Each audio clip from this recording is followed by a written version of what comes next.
Thanks, Jeff. Thanks, Joubert.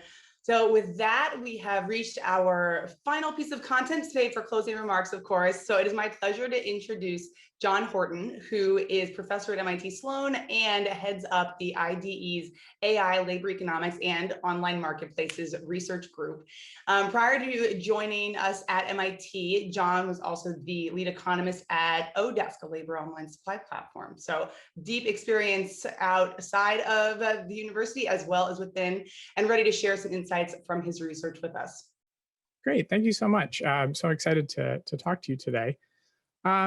So I'm going to talk about supply and demand shocks in platform marketplaces. And, I'm going to kind of make the argument that we can kind of keep things quite simple and get pretty far. So if you talk about supply and demand, you're obligated to put up this little chart showing supply curve sloping up and demand curve sloping down, quantity on the x-axis and price on the y-axis.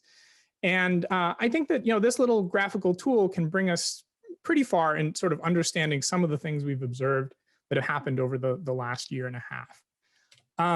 Now, a caveat, I'm going to show you some quantities, just how much is transacted in various online marketplaces. And you have to be careful if you say, well, this is supply or this is demand that caused this. That's a little bit like asking what side of the scissors does the cutting.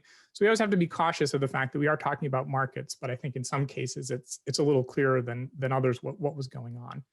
So I want to talk first about COVID-19 and the demand side of things in various platform markets.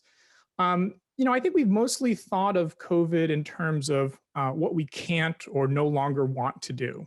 Because of the increased danger and risk. And, this is kind of thought of as kind of a negative demand shock. And this surely describes at least some sectors of the economy. So demand for airline travel, obviously plummeted and trips from the airport to and from plummeted along with them. And so, Uber and Lyft kind of saw a kind of pretty big reduction in that aspect of the business. And you're probably thinking, thanks, Professor. We kind of all lived through this. We sort of know what happened. But I think it's a little bit more subtle than that. And I'll get to some examples in a minute. But another platform marketplace that kind of closely tracked lodging was Airbnb. So the number of nights booked on Airbnb sort of went into the basement.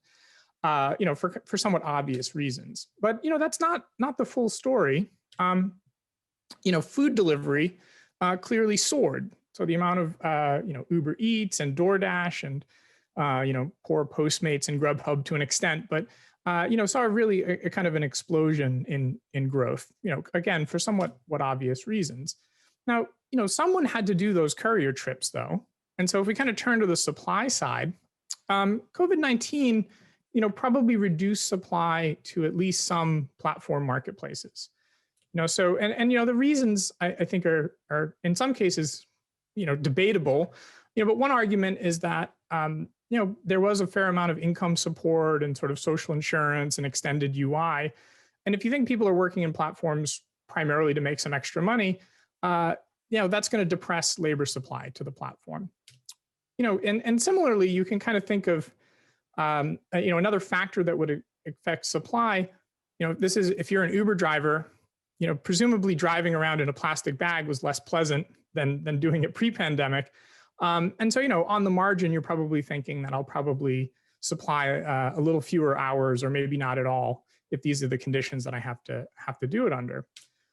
And so related though, we talked about the demand shock and the negative kind of demand. Well, to the extent that that demand was coming from regular consumers who are also participating in online marketplaces, less travel, entertainment, restaurants, et cetera, more cash available for other things, maybe less of a need or a desire to work on these platform marketplaces. Someone did these courier deliveries, perhaps the fact that, some of these forces kind of one goes one way, the other goes the other. But on net, there was someone there willing to meet the increase in demand for certain kinds of things. Furthermore, other than just couriers, some platform markets actually saw a large increase in supply. And you could kind of understand if you have you're doing less travel, less entertainment, more time available for other things, gig work or platform work might become even more attractive than it was before. So this is some data from a large online marketplace, labor marketplace, showing signups on the freelancer, so on the supply side.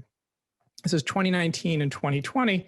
And you can kind of see pretty clearly that COVID-19 was actually a very large supply shock in these marketplaces. And some of it was happening in countries that have, very well-developed social safety nets. So it probably wasn't kind of an act of desperation. It seems likely that people just had more time on their hands, and thought they would try something else, or maybe they were furloughed from their regular job. But for whatever it is, some platform marketplaces saw a pretty large supply increase. Another example, Etsy. You can't break this down by supply or demand, but the quantities on Etsy actually boomed, and it wasn't all masks. Some of this may be, people shifting to buying handicrafts, but I would guess that a fair amount of this is people trying their hand at something new, making art, getting into various crafts, opening up a store. So in some cases, you get a kind of a supply shock. And so, you can think there of the supply curve getting shifted out with quantities increasing, which is kind of what we just observed, and maybe prices falling. So I don't have prices, but we don't know. So put it together. What happens when we have supply and demand shifts at the same time? This is kind of the disappointing, the limitation of a kind of a simple supply and demand framework is that basically everything is changing all at once. And it really just kind of depends on the marketplace. And so if you don't know how much supply and demand are changing in any particular marketplace, it can be pretty hard to reason about what's happening.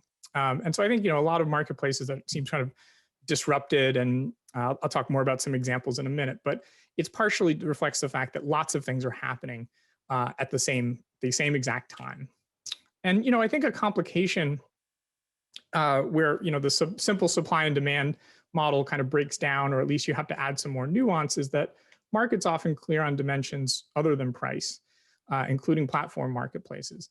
So this is not real. This is a headline from The Onion, but I think it captures a kind of an element of truth, is that, when you take and you change prices, you often end up changing quality. And so this just says that Chuck E. Cheese announces new lower prices, but the restaurant will be dirtier.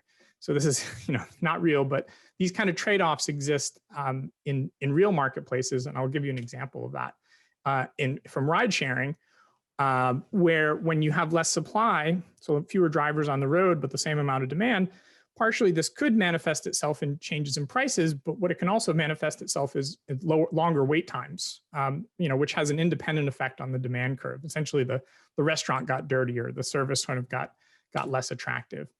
And, I think that this, those of you who are in Boston, kind of dealing with Uber and Lyft, wait times kind of being out of control, partially because the markets can't clear on price right now. You're kind of seeing that where the demand curve is probably changing quite a bit because the quality of the good being transacted is changing. And so why do I think kind of taking this supply and demand, very simple way of thinking about these marketplaces, at least once they have traction and the two-sided nature of them maybe becomes less important. It's partially inspired by some of my work. I have a paper with Uber where we looked at what happens to fare changes, how do drivers react, and what does it do to wages and supply hours on the platform. And kind of the main takeaway of the paper is that drivers end up being highly elastic with respect to on-platform earnings potential, and that in these markets there's this clear price quality trade-off that when there are fewer drivers, wait times go up, and passengers are, in fact, quite responsive to that. Another paper that's kind of influenced my thinking on this topic, in a large online labor market, when the ruble collapsed in 2014, it created this arbitrage opportunity where Russians kind of flooded the market because they could now earn in dollars but consume in rubles.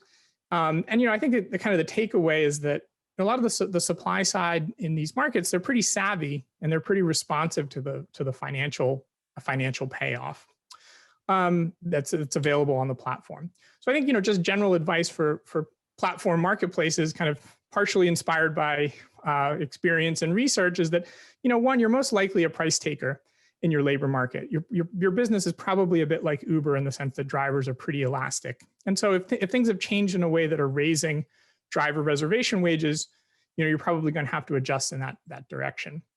I think that the second thing that's probably important, especially for platforms that are pretty data driven and kind of looking at how things are going, I think it's important to keep in mind the second law of demand, that the long run's more elastic than the short run. So, even if, say, you don't see a short run effect, something could happen in the long run. And the Uber paper kind of that I was referring to earlier kind of bore this out with things that happened.